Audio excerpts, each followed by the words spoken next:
আচ্ছা, একটা দৃষ্টান্ত দেই। এই হেদায়েতটা কি? এই হেদায়েতটা হচ্ছে, আপনাদের বাড়িতে যদি কারো বিড়াল থাকে, বিড়াল বিড়াল বোঝেন তো না? কি বলে এখানে? বিড়াল, বিলাই নাকি বলে? বিড়াল। এই বিড়াল যদি আপনাদের কারো বাড়িতে থাকে, তো বিড়ালের প্রসবকালীন অবস্থা দেখবেন। বিড়ালের প্রসব হবে, বাচ্চা দেবে। বিড়াল তখন ঘরের মধ্যে পেরেশান হয়ে ঘুরতে থাকে, একটা নিরাপদ জায়গা খোঁজে, একটা নিরাপদ জায়গা খোঁজে। প্রসব করার 2-3 দিন আগের থেকে খুঁজতে থাকে তার জন্য নিরাপদ জায়গা কোনটা। এরপরে খুঁজতে খুঁজতে প্রসবের দিন সে সত্যিকারের ঘরের মধ্যে সবচেয়ে কোনা কানা জায়গা যেটা, সেই রকমের একটা নিরাপদ জায়গা সে বেছে নিল। এরপরে বাচ্চা হলো। বাচ্চা হওয়ার পর এই বাচ্চার উপরে কেউ যেন আক্রমণ না করে, শত্রু যেন তার জায়গাটিতে না আসে, এই জন্য বাচ্চাটার তো হাত দিয়ে মায়ের মতো কোলে নিতে পারে না। সে আস্তে করে খাটটা কামড়ায় ধরে যাতে করে বাচ্চা ব্যথা না পায়। ওইভাবে করে খাট কামড়ায় ধরে, আজকে এই সিঁড়ির নিচে, কালকে ওই খাটের নিচে, পরশুদিন এই আলমারির কোনায়, এইভাবে বাচ্চাগুলি সরায় সরায় রেখে বাচ্চাকে প্রতিপালন করে। এই বিড়ালের হেদায়েত দিলটা কে? যিনি দিলেন তার নাম রব। তিনি হচ্ছেন রব্বুল আলামিন। সন্তান প্রতিপালনের ব্যবস্থা শুধু দুনিয়ার মানুষকেই দেন নাই, প্রাণী জগৎকেও দিয়েছেন। সুবহানাল্লাহ। আল্লাহ রাব্বুল আলামিন এইভাবে করে মানুষের রুবুবিয়তটা, আল্লাহ পাকের রুবুবিয়ত হচ্ছে তিনি মানুষকে সুন্দর করে সৃষ্টি করে যা কিছু প্রয়োজন সবকিছু খাওয়াচ্ছেন, দিচ্ছেন। সে আল্লাহ পাক প্রশ্ন করছেন, কুল মান ইয়ারযুকুকুম মিনাস সামাই ওয়াল আরদ أَمَّنْ يَمْلِكُ السَّمْعَ وَالْأَبْصَارَ وَمَنْ يَخْرُجُ الْحَيَّ مِنَ الْمَيِّتِ وَيُخْرِجُ الْمَيِّتَ مِنَ الْحَيِّ।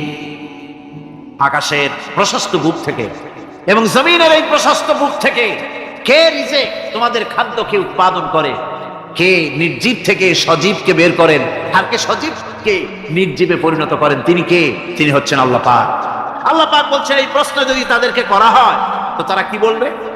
আল্লাহ পাক বলেন, ওয়ামান ইউদাব্বিরুল আমরা ফাসায়াকুলুনা আল্লাহ ফাকুল আফালা তাত্তাকুন। হে নবী, এদেরকে প্রশ্ন করুন। এদেরকে যদি প্রশ্ন করা হয় এই পৃথিবীর সুন্দর পরিচালনা পদ্ধতি কে করেন, তাহলে তারা এক কথায় বলবে, নিজের থেকেই বলবে আল্লাহ। কে করছেন? সবকিছু আল্লাহ। আল্লাহ পাক বলেন, নবী তাহলে তাদেরকে বলেন, এ কথা জানার পর, এ কথা বোঝার পরেও কেন তারা ঔদাসীন্যতা দেখাচ্ছে? কেন তারা গাফিল হয়ে যাচ্ছে? কেন তারা আল্লাহ পাককে ভয় করে তার পথের অনুসারী হচ্ছে না? যে আল্লাহ রাব্বুল আলামিন এত কিছু করছেন, তিনি তার পরিচয় সম্পর্কে বলে দিচ্ছেন, ফাযালিকুমুল্লাহু রাব্বুকুমুল হক ফামাযা বা'দাল হক ইল্লাদ দালাল। নিশ্চয়ই এসবের মূলে রয়েছেন তোমাদের রব, আমাদের আল্লাহ, আমাদের রব। সুতরাং উজ্জ্বল সত্য প্রকাশিত হওয়ার পর গোমরাহি ছাড়া আর কিছুই বাকি থাকে না। সুতরাং যারা সত্যের পথের অনুসরণ করতে চায়, রবকে চিনতে হবে, আল্লাহ পাককে জানতে হবে এবং তাকে অনুসরণ করতে হবে, তাকে রব হিসাবে চিনতে হবে। আমার বন্ধুগণ, এটা হচ্ছে সেই রুবুবিয়ত ইলাহি যার দিকে হযরত মূসা আলাইহিস সালাম ইঙ্গিত করেছিলেন ফিরআউন যখন তাকে প্রশ্ন করেছিলেন, ফামান রাব্বুকুমা ইয়া মূসা। হে মূসা, তোমাদের দুজনের রব কে? তোমাদের রব, তোমাদের প্রভু কে? তিনি জবাব দিলেন, রব্বুনাল্লাযী আ'তা কুল্লা শাইইন খালকাহু সুম্মা হাদা। রব হচ্ছেন আমাদের তিনি, যিনি নাকি আমাদের প্রতিপালক, আমাদেরকে সৃষ্টি করেছেন এবং আমাদেরকে হেদায়েত দিয়েছেন, সঠিক পথের দিশা দিয়েছেন।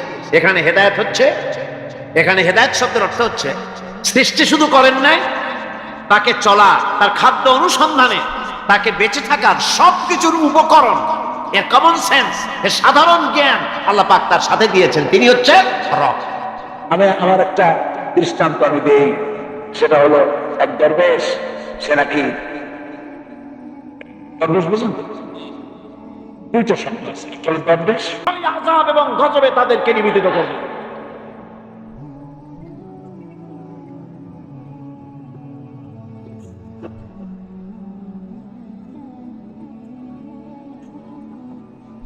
আমার বন্ধুগণ, পণ্ডিত নেহেরু হসপিটালে গিয়েছে। পাগলেরা জিজ্ঞেস করছে, এত সুন্দর কেতাদুরস্ত লোক তো দেখেনি,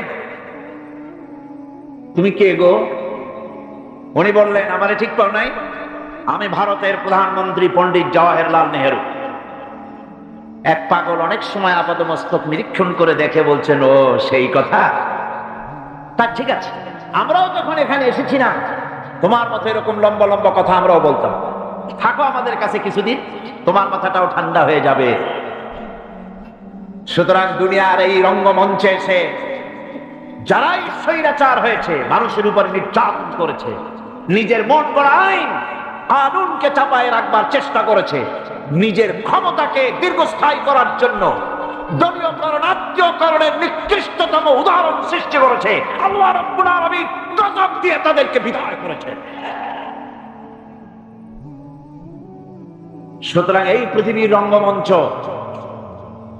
এইখানে আল্লাহ পাক কোন জালিমকে বরদাস্ত করেন নাই, ঠিক কিনা কন? আল্লাহ রাব্বুল আলামিন তাই ঈমানের সমৃদ্ধ লোকদেরকে রব্বুল আলামিন তাদেরকে শুনান, ভয় পায় না। এ ধরনের জুলুম করেছিল ফেরাউন, ডুবাই দিছি তারে। জুলুম করেছিল নমরুদ, নমরুদকে মারার জন্য কোন জেনারেল লাগাই নাই, একটা খোড়া কর্নেল দিয়েই শেষ করে দিছি। দিছে কিনা? একটা ঠ্যাং ভাঙ্গা মশাই শেষ করছে না? একটা ঠ্যাং ভাঙ্গা মশাই শেষ করে দিল। আবু জাহেলের গোষ্ঠী শেষ হয়ে গেল, জামাল নাসের গেল, মোস্তফা কামাল পাশা গেল, রেজা শাহ পাহলভী গেল। তাদের প্রেতাত্মা যারাই দুনিয়ায় যেই মঞ্চে আসলো, আল্লাহ বিদায় করে দিলেন। কিন্তু এমনই দুর্দশা, যে যায় লঙ্কা সেই আর মানুষ হালে ফেরে না। যাওয়ার আগে খুব দোয়া করে, আল্লাহ আর একটা বার, কিন্তু গেলে আর উঠ থাকে না, ঠিক কিনা? আমার বন্ধু, ভয় পাওয়ার কারণ নাই। কোরআনে কারীম পরিষ্কার করে ঘোষণা করছেন, আল্লাহ রাব্বুল আলামিনের নবী তাকেও কাফির বেঈমানেরা দুনিয়া থেকে মিটাই দিতে চেয়েছে। হিজরতের রাতে হযরত আবু বকর সিদ্দিক রাদিয়াল্লাহু তাআলা আনহুকে সঙ্গে করে নিয়ে নবীজি সর পাহাড়ে চলে গেলেন। ফজর হয়ে গেল।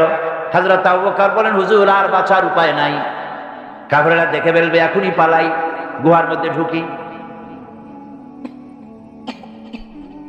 এই গুহার ভিতরে সাপ থাকতে পারে, বিচ্ছু থাকতে পারে, আমি আগে ঢুকি, সাপ করি, যদি কোনো বিপদ হয় আমার উপর থেকে হয়ে যাক, আল্লাহর নবী বেঁচে থাকুন। গুহার ভিতরে নেমে নিজ হাতে সবকিছু সাফ করে হুজুরকে সেখানে তিনি ডাকলেন। নবীজি বললেন, আবু বকর, বড় কষ্ট করেছি, একটু বিশ্রাম করি। হযরত আবু বকর উলুর উপরে মাথা রেখে হুজুর ঘুমায় গেলেন। রাসূল করিম সাল্লাল্লাহু আলাইহি ওয়াসাল্লাম ঘুমিয়ে আছেন। কাফেররা খুঁজতে খুঁজতে এসে গেছে। হযরত আবু বকর বলেন, হুজুর বাঁচার উপায় নাই, কাফেররা গুহার দরজা পর্যন্ত এসেছে, আমরা তো ধরা পড়ে গেলাম। হুজুর বলেন, ভয় পেও না, চিন্তা করো না, ইন্নাল্লাহা মা'ানা, লা তাহজান, ইন্নাল্লাহা মা'ানা। কোনো চিন্তা করো না, পেরেশান হয়ো না, আমরা মাইনরিটি নই, আমরাই মেজরিটি, কারণ আল্লাহ রাব্বুল আলামিন আমাদের সাথে আছেন। কাফেররা কিচ্ছু করতে পারলো না, আল্লাহ পাক হেফাজত করলেন, আল্লাহ তাকে মদিনায় আনলেন, আল্লাহ প্রেসিডেন্ট বানাই দিলেন। সুবহানাল্লাহ, সুবহানাল্লাহ কইতে ইচ্ছে করে। দুনিয়ায় এই ষড়যন্ত্র নতুন কিছু নয়। হযরত ইউসুফ আলাইহিস সালামকে এই কোরআন সাক্ষী, কে সাক্ষী? ইউসুফ আলাইহিস সালামকে ভাইরা ষড়যন্ত্র করে কুয়ার মধ্যে ভালাই দিল, কুয়ার ভিতরে ফেলে দিল। ওরা মনে করলো কুয়ার ভিতরে ইউসুফ আলাইহিস সালাম মরে যাবেন, আর মাথা উঁচু করে দাঁড়াইতে পারবে না। কিন্তু ইউসুফ আলাইহিস সালামের ভাইরা বুঝতে পারে নাই, এটা কোনো কুয়া নয়, মরণ কুয়া নয়। আল্লাহ এটাকে বানালেন একটা টানেল, একটা সুড়ঙ্গ। একটা মুখ দিয়া ইউসুফ আলাইহিস সালামের ভাইরা ইউসুফ আলাইহিস সালামকে কুয়ার মধ্যে ফেলে দিলেন। কুয়ার আরেক মুখ দিয়া রব্বুল আলামিন হযরত ইউসুফকে নিয়ে মিশরের প্রেসিডেন্ট বানায় দিলেন। আল্লাহ রাব্বুল আলামিনের এই প্রচন্ড ক্ষমতাটা, ইন্নাল্লাহা আলা কুল্লি শাইইন কাদির, সমস্ত জিনিসের উপরে কুদরত রাখেন, ক্ষমতা রাখেন। মোমেন ব্যক্তি এসব শুনিয়া কলিজা ফুলিয়া দেহের চাইতে কলিজা বড় হয়ে যায়। সুবহানাল্লাহ। দুনিয়ার কাউকে পরোয়া করে না, পরোয়া করে কেবলমাত্র কাকে? আল্লাহ পাক। মাথা নত পৃথিবীর কারো কাছে করে না, মাথা নত করে কার কাছে? জোরে কোন কার কাছে? কেবলমাত্র আল্লাহ রাব্বুল আলামিনের কাছে। আমার বন্ধুগণ, এরপরে মুমিন ব্যক্তির ঈমান আনার কারণে সবচেয়ে বড় ক্ষতিগুলো থেকে আল্লাহ বাঁচায় দেন। আল্লাহ বলেছেন সমস্ত মানুষের জীবন ক্ষতিগ্রস্ত, ঈমান আনলেই জীবন সবল হবে। কি আনলে জীবন সবল হবে? ঈমান। এই আমাদের জীবন সুখী হবে, সমৃদ্ধশালী হবে, দেশ ভালো হবে, রাষ্ট্র ভালো হবে, সরকার ভালো হবে যদি কোরআন অনুযায়ী জীবন চালায়। কথা বুঝে আসছে কিনা? যারা বলেন বুঝে আসছে কিনা? সেই ঈমান আমাদের আনতে হবে। ওই ঈমানের দাবি আমরা আজও পূরণ করতে পারি নাই। ঈমান এনেছি ঠিকই, কিন্তু ঈমান আমার কাছে যা চায়, কালেমা আমার কাছে যা চায়, সেই কালেমার হক, কালেমার দাবি আমরা আমাদের জীবনে প্রতিষ্ঠিত করতে পারি নাই। কোন অবস্থাতেই সাহস হারাবেন না। আজও যদি কোন নমরুদ কোন ইব্রাহিমের সন্তানকে যদি তার দলভুক্ত কাউকে যদি আগুনে ফেলে দেয়, আল্লামা ইকবাল বলেছেন আজ ভি হো জু ইব্রাহিম কা ইমা पैदा आप कर सकती है এক আন্দাজ গুলিস্তা पैदा। ইব্রাহিমের ঈমান যদি আজও কোথাও হয় বিদ্যমান, করতে পারেন অগ্নিকুণ্ডে খুবসুরত গুলিস্তান। আজও যদি আগুনের মধ্যে কাউকে ফেলে দেওয়া হয়, কোন নমরুদ যদি আজও ফেলে, তাহলে সেই আল্লাহ আছেন না যে আল্লাহ ইব্রাহিমকে বাঁচাইছিলেন? আছেন কিনা?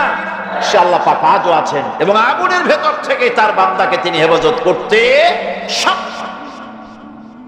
ভাইরা আমার, হযরতে মূসা আলাইহিস সালামকে এসব ঘটনা কোরআন শরীফে আল্লাহ পাক কেন বললেন? আমি তো বানিয়ে বানিয়ে কোনো ঘটনা বলতেছি না, এগুলি কোথায় আছে? কোথায় আছে? আল্লাহ পাক এসব ঘটনা কেন বললেন?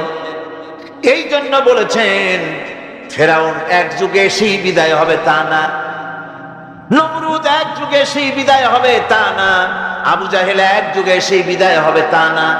আবু জাহেল, নমরুদ, ফেরাউন আসবে না, কিন্তু তাদের নাতি নাতনিরা তো আসবেই। তোমরা ভয় পেও না।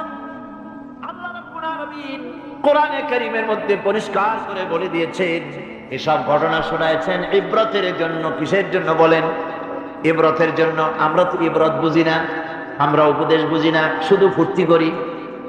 জগাটি লাগানে কে লিয়ে ये दुनिया नहीं है, जगाटी लगाने के लिए ये दुनिया नहीं है, ये इबरत की जा है तमाशा नहीं है।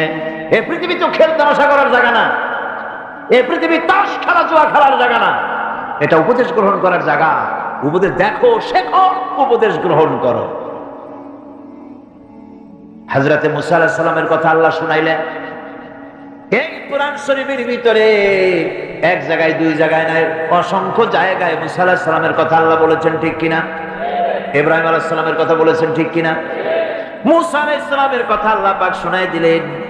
ফেরাউন তার পিছনে লেগে গেল। মূসা আলাইহিস সালামের অপরাধটা কি? অপরাধ হলো তিনি বলেছিলেন লা ইলাহা ইল্লাল্লাহ। জোরে বলেন লা ইলাহা ইল্লাল্লাহ। আরো জোরে লা ইলাহা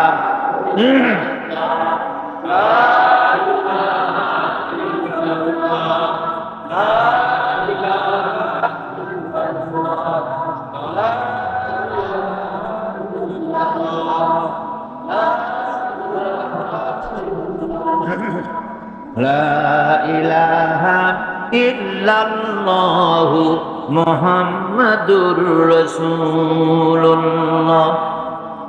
তিনি লা ইলাহা ইল্লাল্লাহ দাওয়াত দিলেন।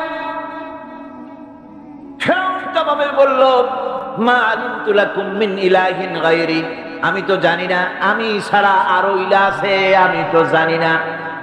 আমি তো ইলাহ, তুমি আবার নতুন ইলাহ আল্লাহ কই থেকে? আবার যদি আমার সামনে নতুন কোন ইলাহের সন্ধান দাও, যদি দাওয়াত দাও, লা আজআলান্নাকা মিনাল মাসজুনিন, কারারুদ্ধ করে রাখবো, জেলখানায় ঢুকাবো। মুসা আলাইহিস সালাম বললেন, ফেরাউন রে, কারে তুমি ভয় দেখাও জেলখানার? আমি তোমার জিলের পরোয়া করি না, কারণ আমি আল্লাহ রাব্বুল আলামিনের পয়গম্বর মুসা কালিমুল্লাহ, জেলের পরোয়া আমি করি না। ফেরাউন তারে ঘিরে ফেলল, দরিয়ার কিনারে 3 দিক থেকে আক্রান্ত হয়ে গেল। হযরতে মুসা আলাইহিস সালামের সাহাবীরা বললেন, ইন্না লামুদরাকুন, আমরা তো ঘেরাও হয়ে গেছি, আমাদের তো আর পালাবার কোনো উপায় নাই। মুসা আলাইহিস সালাম বললেন, কাল্লা, কখনোই নয়, ইন্না মা'ইয়া রাব্বি সায়াহদিন, অবশ্যই আল্লাহ আমাদের রাস্তা দেখাবেন। সুবহানাল্লাহ। একদিকে দরিয়া আর 3 দিকে কি? ঘেরাও হয়ে গেছে। 3 দিকে শত্রু, একদিকে দরিয়া, পালাবার রাস্তা কি না? এখানে তো গেছে 2 তালা। টার্কিতে, ইরানে, আমেরিকা, মেক্সিকোতে, পৃথিবীর বিভিন্ন ভূমিকম্পের জোন যেগুলি আছে, এরিয়া আছে, এ সমস্ত বিশাল বিশাল বিল্ডিং গুলি ধুলার মতো করে আল্লাহ রাব্বুল আলামিন কালইহনিল মানফুস, বাতাসের মতো করে, তুলার মতো করে উড়ায় দেন। সুবহানাল্লাহ। ভূমিকম্প আমার নিজের চোখে দেখছি। ভূমিকম্প হয় কেমন? চোখে দেখছি মানে ভূমিকম্পের জায়গায় দাঁড়ায় দেখলে তো আমি এখানে আসতেই পারতাম না। ক্যালিফোর্নিয়া, লস অ্যাঞ্জেলেস, ভূমিকম্পের পরের বছর আমার সেখানে দাওয়াত ছিল। ছবির ভিতরে আমাকে ভূমিকম্পের দৃশ্য দেখানো হলো। ওরা স্যাটেলাইট থেকে ভূমিকম্প চলাকালীন সময় ছবি তুলেছে। আমার দেশের রাস্তা হচ্ছে 1 তলা রাস্তা, আর আমেরিকা, ইংল্যান্ডে রাস্তা 5 তলা 6 তলা। টোকিও থেকে, গত বছর টোকিও সফর করলাম, জাপানে 5-6 তলা ট্রেন লাইন আছে মাটির তলায়। ইঁদুর ফের সেই লস অ্যাঞ্জেলেসে ভূমিকম্প, 5 তলা 6 তলা বিল্ডিং গুলি, কিতাবের পাতার মতো একটার পর একটা ঠাস ঠাস করে পড়েছে। মেয়ে লোকেরা যেমন ডিম মামলেট করে, এই রকমের গাড়ি গাড়ি শুদ্ধা রাস্তাগুলির পেঁচাইয়া মামলেট বানায় দিয়েছে। আমি ছবির ভিতরে দেখছি বিশাল স্ক্রিন, আমার পেছনে যে পর্দা আছে এর থেকে বড় স্ক্রিন, অন্তত 10,000 লোক একসঙ্গে বসে দেখার সুযোগ আছে সেখানে। সব খ্রিস্টান, ইহুদি, 200 জন মুসলমান। আমি স্থান, কাল, পাত্র সব ভুলে গেছি। আমি দেখতে পেলাম মাটি সমুদ্রের ভিতরে যেমন তুফান হয়, মাটিতে ওই রকম তুফান হচ্ছে, আর বিল্ডিং গুলি ভেঙে যাচ্ছে, সমস্ত ব্রিজ গুলি ভেঙে যাচ্ছে। আমি আল্লাহু আকবার বলে চিৎকার মেরে উঠলাম। সুবহান, কি বিশাল ক্ষমতার মালিক তিনি! শুধু বলেন কোন, সাথে সাথে হয়েছে। সুবহান। সামান্য 3 দিনের মাতবাড়ি, একটু মন্ত্রী, হায় হায়, অহংকারের ঠেলায় অস্থির। মানুষ চেনে না, শক্তি, সহ্য, বীর্য মনে করে সব আমার, কিন্তু কিছুই তোমার না। সময় যখন আসবে দেখবা তোমার কেউ নেই। টেলিফোনের কাছে হাত দেবা, তারও সময় পাওয়া যাবে না, তার আগেই কাম সারা। দেখেন না আমাদের দেশে পুলিশের অবস্থা দেখেন। পুলিশেরা এরা মন্ত্রী তন্ত্রী যখন আসে, খুব ফিটফাট হয়ে মন্ত্রীকে সেলুট মারে, হাত দিয়ে একটা মারে, পাও দিয়ে আর একটা মারে। আমি চিন্তা করছি যে এটার হাতেই তৎক্ষণটা বিষয়টা, এই যে 2টা সেলুট, হাত দিয়ে একটা, পাও দিয়ে একটা, কারণটা হাত দিয়ে তো বুঝলাম যে সত্যি এরা হাত দিয়া ব্রিটিশ প্যাটার্নে সেলুট মেরেছে, কিন্তু পাও দিয়া পরে চিন্তা করলাম আসলে ঠিকই আছে।